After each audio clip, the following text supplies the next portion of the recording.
Hello and welcome to the next clip in this Java video tutorial saga. Today we're going to be talking about something new after last time, in which we discussed the basics of methods. Here you can still see the code I have laid out from last time, in which we made a couple of basic functions that were able to compute some things for us, including the tip after going out to dinner. We were going to go back to some more advanced methods in another video or so, but in order to do that, I want to discuss something known as arrays. According to Google, array means two things: either 1, an impressive display or range of a particular type of thing, or 2, an ordered arrangement in particular.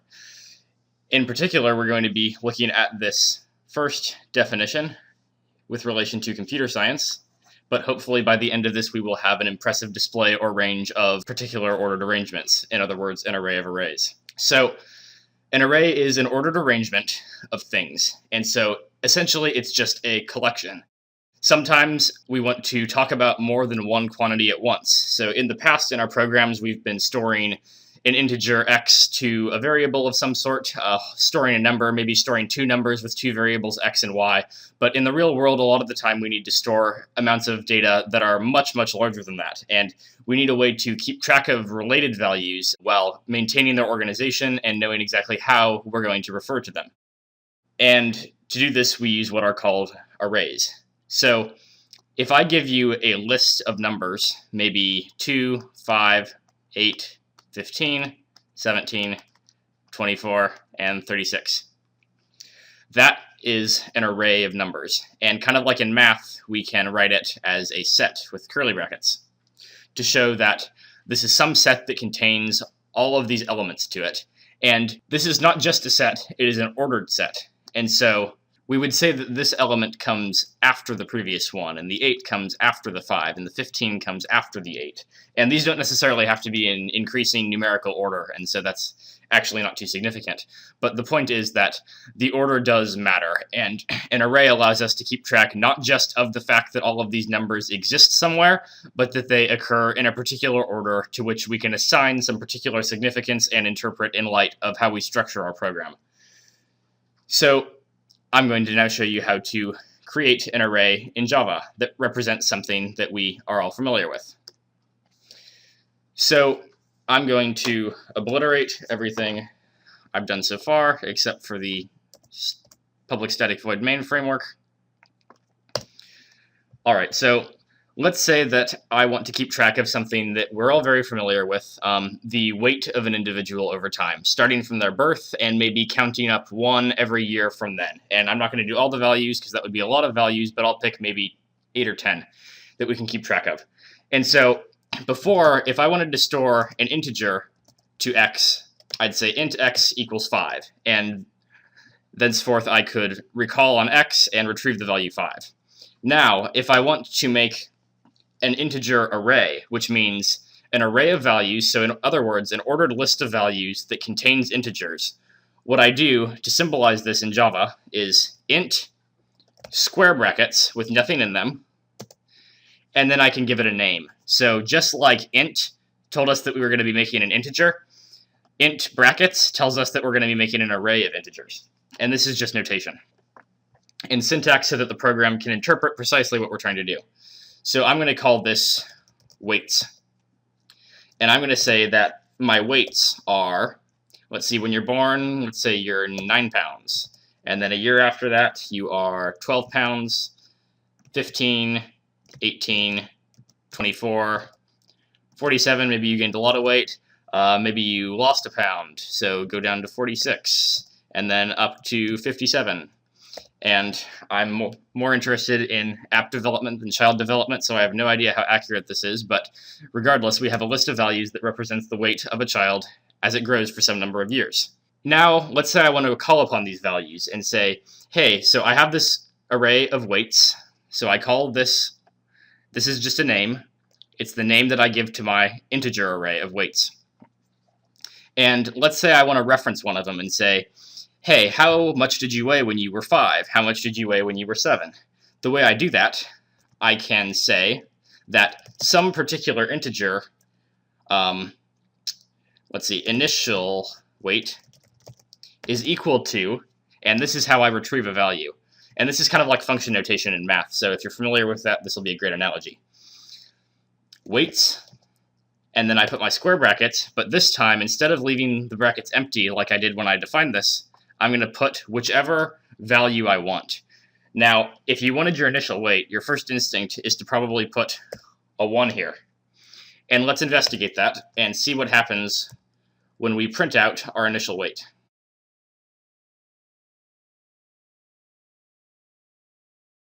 So, given what I've told you, this is creating a new integer. This is just an integer, not an array, because it doesn't have the square brackets, and setting that equal to whatever weights of 1 is.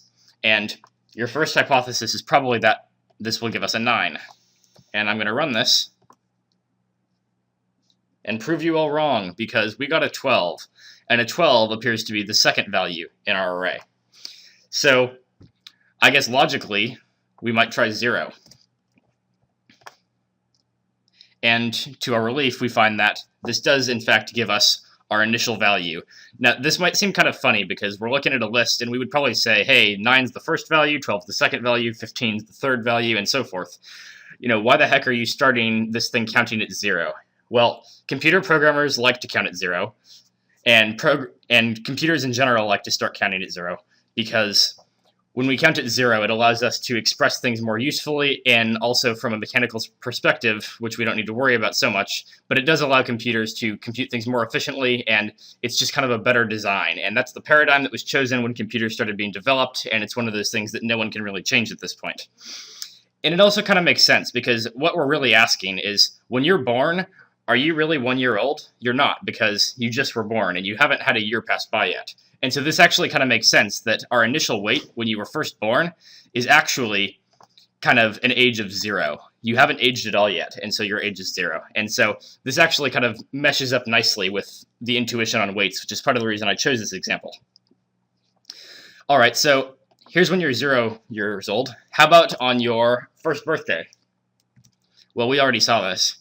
And I guess I probably shouldn't call this initial weight anymore because it's no longer initial, but I'll call it current weight. And I have to change this to current weight. So how about when you're 1 year old? You are 12 pounds. How about when you are 5 years old? You are 47 pounds. And so this matches up nicely. And so every time we increase the value that we're looking at. Well, or decrease the value depending on what happens. And so what's really happening here, you can think of an array as chopping your values up into a bunch of little boxes. And so if you have an array of values, here's our array, and you have like a bunch of little numbered cubby holes. And you have some numbers, 13, 17, 26, 7, 8, 5. And these cubby holes are numbered, starting at 0. So this is the 0th cubby hole. That's the first, that's the second, that's the third, that's the fourth, and that's the 5th. And so these are numbered from 0 to 5. And because we're numbering from 0 to 5, this means that it has 6 elements total, right? And so if I tell you that my array has 100 elements, that means that we're actually 100 elements actually means we're numbering 0 to 99. If I have 250 elements, that actually means I'm numbering 0 to 249. And so you get the idea. Whatever number of things you need to store, you're going to be numbering from 0 to whatever that number of things is minus 1 in order to shift you over 1. And so that's something, it's a convention that you'll just get used to. And in the end, it's not really too bad, even though it seems kind of odd to be starting to count at 0. Because it sort of goes against our intuitions. When we look at things, we say, you know, that's 1, that's 2, that's 3, that's 4. But no, that's 0, that's 1, that's 2, that's 3, that's 4, that's 5. And after you program for a long time, whenever people start asking you to count things, you're going to have this mental instinct to start counting at 0, and then people are going to look at you funny and you'll catch yourself. But that's okay. And so this is just generally speaking how we capture a value from an array and store it into a variable. And if we wanted to, ultimately this weights of 5 is just going to give us an integer. So we could circumvent this entire process and just put weights of 4 in there, and that will give you your weight when you're 4 years old. So what I actually want to do now is show how this can be implemented in a basic method that's slightly more interesting than what we've done before. I'm going to make a method that gives us the weight of our kid or elephant or tiger at whatever age this kid/elephant/tiger is.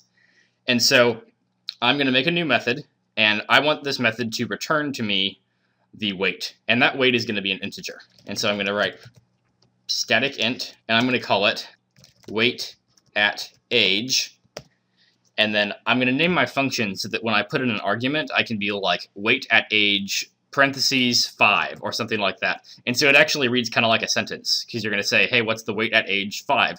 And it actually reads like a sentence. And in general, you want to try and name methods so that your code reads like sentences, so it's not quite as cryptic to yourself looking back at your code 2 weeks later, or someone else who's trying to understand what on earth you're doing. And the integer that I'm going to take as my argument is going to be the age. So I'm going to give you an age, and this function is going to tell me what the weight is. And so I actually need to put this weights thing inside here, and this is not the best thing ever, and you normally wouldn't quite do something like this for reasons that I'll explain later, but for our purposes, there's nothing too evil about it. And so I'm going to make a little thing called current weight, kind of like we did earlier, but it's actually unnecessary. Int current weight equals weights of whatever the age is. So now, instead of putting a particular value, like weights of 4 up here, now what I'm doing is saying weights, and I still need an integer, but now my integer is going to be whatever age I put inside here, and so whatever age I give to the function. And so here we have the ability to give some command, ask for the weight at an age, and say, okay, well, if you want to know what the weight at some age is, you're going to need to give me an age man. So what's the age? So I'm going to tell you what the age is, and you're going to hold on to that and call it an integer called age, and then you can use that for however you need to use it, which in this case is getting the particular index, we call it. The index is the number that's assigned to each one of these boxes that we talked about earlier. So that's index 0, index 1, index 2, index 3, etc. And then what we talked earlier, so right now we have the current weight, but we still need to throw the value back up to the observer so that they can capture it and do something with it. And we already told the program that we're going to get an int back, so we better give it an int, and that's why it's not happy right now. So we need to return this current weight. And again, note that there's nothing special about any of these names I'm using. The age just has to match this age. The current weight just has to match this age. And the weights here, we just need to refer to this array that I made. So now I can go back up here and print out weight at age 5. And this reads really nicely. It basically says system print out weight at age 5. Like, this is literally a sentence that you can read.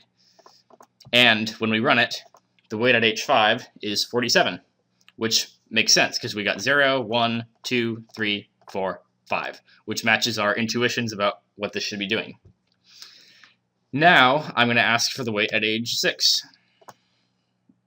47. 46. I can't read. How about age 7?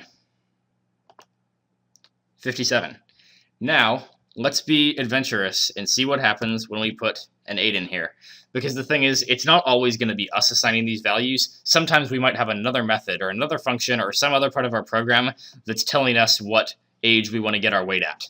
So let's see what happens if I put 8 in there. And so we got 0, 1, 2, 3, 4, 5, 6, 7, 8. Question mark, where's 8? And we're going to see what happens. Exception in thread main java.lang.array index out of bounds exception :8, and some other junk down here. So what it's basically telling us is that we're asking for something that doesn't exist. We only have the weights of whatever this organism is from ages 0 to 7. And if you ask what the weight, if you ask what the weight at a particular age 8 is, then we don't know because that data doesn't exist. It's like asking how old someone's going to be when they're not dead yet, because you don't know. That was kind of a terrible example. Nevertheless, when we ask for the weight at age 8, it gives us this error and says that our array is out of bounds, and it shows it as this like funky word that's all strung together, and that's just Java's way of telling us that we're doing something wrong and need to go check code because it can't continue running. It can't bear to keep living on when something this terrible is happening. And this 8 right here just tells us this is happening at line 8. I believe if you right-click on this little bar here, you can show line numbers. And so that's just telling us that wait at age function is getting called at line 11. And this is when the disaster is ensuing, when it asks for the weight at age 8, and it goes back up to weights and says, what's weights of 8? And it doesn't know because it doesn't exist. And that's why it yells at us. So hopefully that was a nice introduction to arrays and a decent implementation of basic array usage in this kind of intuitive, useful method. And in the next video, we're going to be talking about doing more useful things with arrays, as well as building up our arsenal of method capabilities in order to facilitate tasks that we would want to do when we program. Thank you.